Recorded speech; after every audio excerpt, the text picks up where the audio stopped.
YCP అధినేత AP CM Jaganmohan Reddy వచ్చే ఎన్నికల్లో గెలిపే లక్ష్యంగా వ్యూహాత్మకంగా అడుగులు వేస్తున్నారు. ఈసారి గెలుపు రాజకీయ భవిష్యత్తుకు అత్యంత కీలకం. మరోసారి జగన్ గెలిస్తే వచ్చే ఎన్నికల నాటికి జగన్ కి బలమైన ప్రత్యర్థి ఎవరు ఉండరని వైసీపీ భావిస్తుంది. అందుకే ప్రతి సీటు, ప్రతి ఓటు తమకి దక్కాలనే వ్యూహంతో సీఎం జగన్ ముందుకు వెళ్తున్నారు. రాజకీయాల్లో జగన్ లెక్కలు అంత సులువుగా ఎవరికీ అంతు చిక్కవు. జగన్ ఎన్నికల కోసం గత 3-4 నెలల ముందు నుంచే కసరత్తు ప్రారంభించారు. వ్యూహాత్మకంగా తన పని తాను చేసుకుపోతున్నాయి.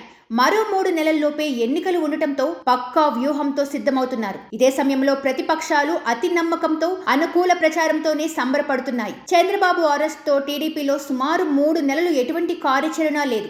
ఇప్పుడిప్పుడే బాబు ప్రజల్లోకి వెళ్తున్నారు. మరోవైపు లోకేష్ సైలెంట్ అయ్యాడు. పవన్ ఇంకా క్షేత్రస్థాయిలోకి దిగలేదు. జగన్ మాత్రం సైలెంట్ గా ఎన్నికల స్కెచ్ సిద్ధం చేసుకున్నారు. అభ్యర్థుల ఎంపికకి ఓ కొలిక్కి తెస్తున్నాడు. అక్కడక్కడ అసంతృప్తులు ఉన్నా తాను అనుకున్న రీతిలో ఎక్కడా తగ్గకుండా ముందుకు సాగుతున్నారు.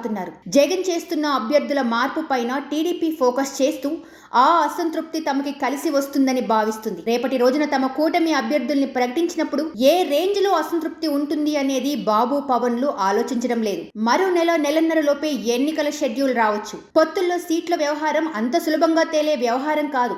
మరో 10 రోజుల్లో జగన్ మొత్తం అభ్యర్థుల లిస్ట్ ఖరారు చేయొచ్చు. జగన్ లెక్కలు తేలితే టీడీపీ, జనసేన మధ్య సీట్ల అంశం తేలే ఛాన్స్ కనిపిస్తుంది. జగన్ బీసీ, ఎస్సీలకు ప్రాధాన్యత ఇస్తున్నాడు. అయితే టీడీపీ, జనసేన తమకి మద్దతుగా నిలిచే ప్రధాన వర్గాలను కాదని జగన్ తరహాలో సీట్లు కేటాయించే పరిస్థితి లేదు. ఇక జగన్ తరహాలో తాము కూడా సంక్షేమం అమలు చేస్తామని ప్రచారం చేస్తున్నాయి. ఇక జగన్ కూడా ఇప్పుడు అమలు చేస్తున్న వాటితో పాటు కొత్త పథకాలు ప్రారంభించాలని కసరత్తు చేస్తున్నట్లు తెలుస్తుంది. వచ్చే 2 నెలల పాటు 1 కోటికి పైగా కుటుంబాలకు సంక్షేమ పథకాలతో నిధులను జమ చేయనున్నారు. ఉద్యోగులకు ఐఆర్ అని ఇచ్చనున్నారు. ఇక ఇప్పటి డిఎస్సి ప్రకటనకు సిద్ధమయ్యారు. ప్రతిపక్షాలను తన వైపే చూసేలా చేస్తూ వాళ్లు ఎన్నికల దిశగా అడుగులు వేయలేని రీతిలో జగన్ వ్యూహాలుంటున్నాయి. సంక్షేమం, సామాజిక న్యాయంతో గెలవడమే లక్ష్యంగా ముందుకు సాగుతున్నారు. తాజాగా జరిగిన మంత్రివర్గ భేటీలో మెగా డిఎస్సి నోటిఫికేషన్ విడుదలకు గాను గ్రీన్ సిగ్నల్ ఇచ్చారు. 6100 పోస్టులతో డిఎస్సి నిర్వహణకు కేబినెట్ ఆమోదం తెలిపింది. వచ్చే నెలలో వైఎస్ఆర్ చేయూత, ఎస్సీ, ఎస్టీ, బీసీ, మైనారిటీ మహిళలకు 5,000 కోట్ల నిధుల విడుదలకు ఆమోదం తెలిపారు. అలాగే పలు కొత్త పథకాలు తీసుకొచ్చే యోచనలో ఉన్నారు. అలాగే త్వరలో జగన్ ఢిల్లీ వెళ్లడానికి సిద్ధమవుతున్నారు. రాష్ట్రానికి నిధుల కోసం కేంద్ర పెద్దల్ని కలవనున్నారు. ఎన్నికల ముందు కీలకమైన సంక్షేమ పథకాలు అమలు చేసి ప్రజల అభిప్రాయాన్ని చూరగొనాలని సీఎం జగన్ భావిస్తున్నారు. అంతేకాక ప్రభుత్వ భవనాల నిర్మాణాలకు సంబంధించి బిల్లులు, వైసీపీ కింది స్థాయి నేతలకు చెల్లించాల్సిన పెండింగ్ బిల్లులు వంటి వాటికి భారీ మొత్తంలో నిధులు అవసరం. వైసీపీలో కింది స్థాయి నేతలు గ్రామ సచివాలయాలు, రైతు భరోసా కేంద్రాలు వంటి వాటిని నిర్మించారు. అలాగే రహదారులు, కాలువల నిర్మాణం కూడా చేపట్టారు. వీటి బిల్లులు రాక వారు అసంతృప్తిగా ఉన్నారు. ఎన్నికల్లో క్రింది స్థాయి క్యాడర్ అత్యంత కీలకం. అందుకే వారి అసంతృప్తి చల్లార్చేలా బిల్లుల విడుదలకి జగన్ సిద్ధమవుతున్నట్లు 1,000 కోట్ల రూపాయల బిల్లులు పెండింగ్ లో ఉన్నాయి.